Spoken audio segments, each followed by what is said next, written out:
Baik, terima kasih pemirsa. Kembali lagi di Damai Indonesiaku. Nah, kita ada 3 segmen untuk tanya jawab maupun mungkin curhat para jamaah yang ingin memberikan curhatan atau pertanyaan kepada guru-guru kita berkaitan dengan tema kita yang mungkin sangat dekat dengan keseharian kita, yaitu tentang fitnah. Bagaimana sebuah fitnah ini sangat kejam menghinggapi kita di kehidupan keseharian kita. Nah, di segmen ini Koko Lim kami persilahkan untuk berinteraksi langsung dengan jamaah, bertanya langsung. Silakan Koko Lim untuk bisa langsung turun ke jamaah. Assalamualaikum warahmatullahi wabarakatuh.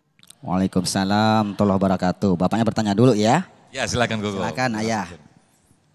Nama saya Nur Syahid Ahmad, jamaah Masjid Al-Ansor, BKABSK, Bumi Satria Kencana. Masya Allah, nama yang indah ya Bu ya. Iya. Yang saya ingin curhatkan atau tanyakan itu adalah saya sebagai profesi perencana. Jadi banyak perencana-perencana itu kan kalau desain-desain itu kan kadang-kadang menerima fitnah-fitnah. Wah ini jiplak ini dan sebagainya ya. Padahal kan kalau namanya perencana itu kan harus ada referensi-referensi. Betul. Ya. Apakah dari buku-buku, apakah dari ya apa yang kita bisa lihat sekarang bisa di googling dan sebagainya. Di antaranya merencanakan masjid. Wah ini kok kayak kelenteng misalnya gitu ya. Ini Ya. Pak mungkin bisa didekatkan lagi mic-nya Pak. Nah, iya. mungkin bisa langsung turun juga, langsung dekat dengan jamaah biar bisa audionya bisa lebih keras lagi, silakan. Ya, terima kasih. Jadi saya sebagai perencana itu banyak kadang-kadang menerima fitnah-fitnah ya. Di antaranya kalau desain itu kadang-kadang kan kita membuat spesifikasi, spek itu ya. Kemudian banyak juga supplier-supplier yang kita kadang-kadang difitnah, wah nerima ini, nerima itu dan sebagainya. Masya Allah ya. Ya, kemudian misalnya ini saya juga merencanakan suatu pabrik bir misalnya ya. Ini juga mendapatkan fitnah juga karena ini menurut agama kita kan termasuk matsmumah. Jadi termasuk yang akhlak tercela karena kalau membuat apa namanya pabrik itu kan termasuk yang subhat lah ya. Ya, subhat. Baik Pak. Nah ini kemudian tapi akhirnya yang terakhirnya kita desainkan juga masjid sampai berkelakar direkturnya ini masjidnya namanya biasanya kalau masjid itu kan pakai al ya, al-mutak. Bisa langsung ke pertanyaannya Pak biar ya. lebih singkat. Jadi ya. Jadi pertanyaannya bagaimana caranya untuk menangkis hal-hal semacam itu, fitnah-fitnah itu. Terima kasih. Sisi Pak, sisi. Masya Allah. Boleh dulu ya Pak Haji Ayahanda, Bapak atau Ayah Haji Nur Syahid. Koko jawab ya Ayah ya.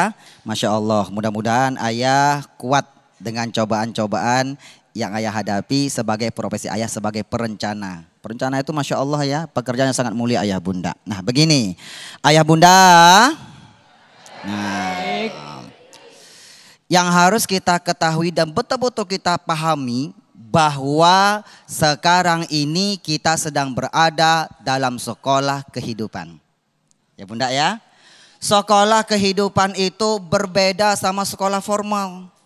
Kalau sekolah formal SD, SMP, SMA sampai ke perguruan tinggi kita dikasih pelajaran dulu baru dikasih ujian. Betul apa tidak Ayah Bunda? Nih Ayah Bunda nih kalau sekolah nih ujian dulu apa pelajaran dulu?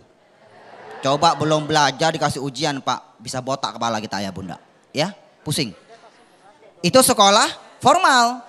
Tapi Ayah, kalau sekolah kehidupan dikasih ujian terlebih dahulu biar kita dapat sebuah pelajaran. Jadi ketika kita diuji Ayah, anak sekolah itu ketika diuji, lulus dari ujiannya naik tingkat. Kelas 1, naik kelas 2, kalau tak lulus ujiannya state. Allah dibalik hikmah yang ujian yang Ayah hadapi, Allah hendak mengangkat derajat Ayahanda. Ada sebuah pesan yang sangat menarik dari ulama Ayah Bunda.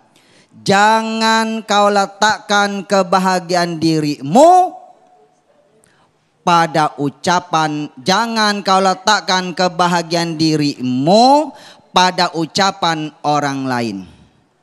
Ya, ayah bunda ya, jangan jadikan ucapan orang lain itu membebani pikiranmu. Jangan kau letakkan kebahagiaanmu pada mulut orang lain, ayah bunda. Jadi kalau kita berbuat kebaikan itu ayah, kita harus jadikan Nabi Muhammad sebagai suri tauladan kita.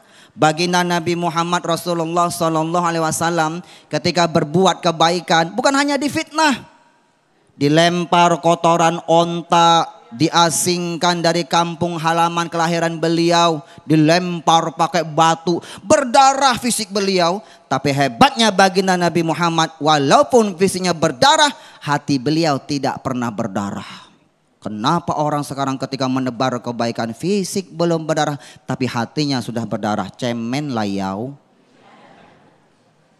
Kadang-kadang betul ayah bunda, kita ini sama Nabi Muhammad, begitu kau teliti pak, betul-betul memang beda sedikit. Baginda Nabi Muhammad sedikit marah, kita sedikit-sedikit marah. Nabi Muhammad sedikit tidur, kita sedikit-sedikit tidur.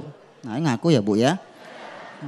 Nabi Muhammad sedikit makan, kita sedikit-sedikit lihat tuh makanan di mana-mana. Baginda Nabi Muhammad sedikit-sedikit bersedekah, kita sedikit. Nabi Muhammad sedikit-sedikit memberikan maaf, kita sedikit memberikan maaf. Ternyata kita sama Nabi Muhammad memang cuma beda sedikit. Mudah-mudahan sedikit kita mendapatkan syafaat Nabi Muhammad. Makanya perbanyak baca sholawat kepada baginda Nabi Muhammad. Sholawat yang paling singkat dan padat itu kalimat Allahumma sholli wa sallim ala sayyidina Muhammad, atau Allahumma sholli wa sallim ala Muhammad. Yang penting ada sholli wa sallim, sepaket. Dalilnya mana? Al-Ahzab 56. Innallaha wa malaikatahu yusholluna 'alan nabi, wahai orang-orang yang beriman, shollu alaihi wasallimu taslima. Shollu alaihi wasallimu taslima. Sholli wa sallim. Ayah bunda, ayah bunda. Makanya ayah bunda, ayah,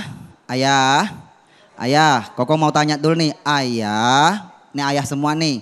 Ayah, mau masuk surga apa tidak? Mau. Bunda jangan jawab. Yang ditanya cuma ayah-ayah. Ya, Ustaz Zaki Mirza, Cak Sofyan, koko nih kalau masalah bertanya masuk surga tak pernah tanya kepada bunda-bunda.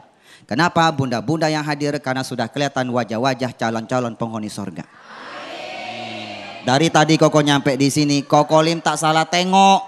Koko tengok bunda-bunda wajahnya semuanya penuh bercahaya karena kena sinar lampu. Insya Allah calon penghuni surga. Amin, amin. Ayah bunda kalau mau masuk surga ingat ayah bunda ya.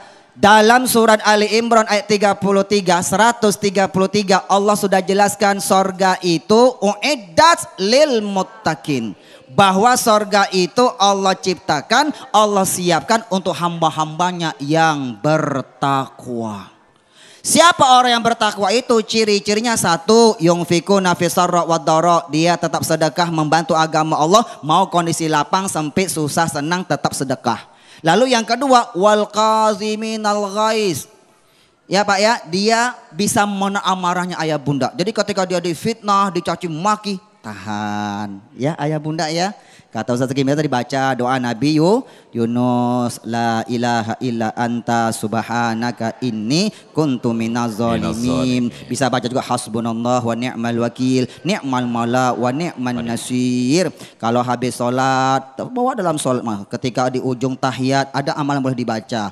Allahumma inni a'udzubika min azabil qabri wa min azabin nar wa min fitnatil mahya wal mamat wa min fitnatil masjid dajjal. Perbanyak baca ayah.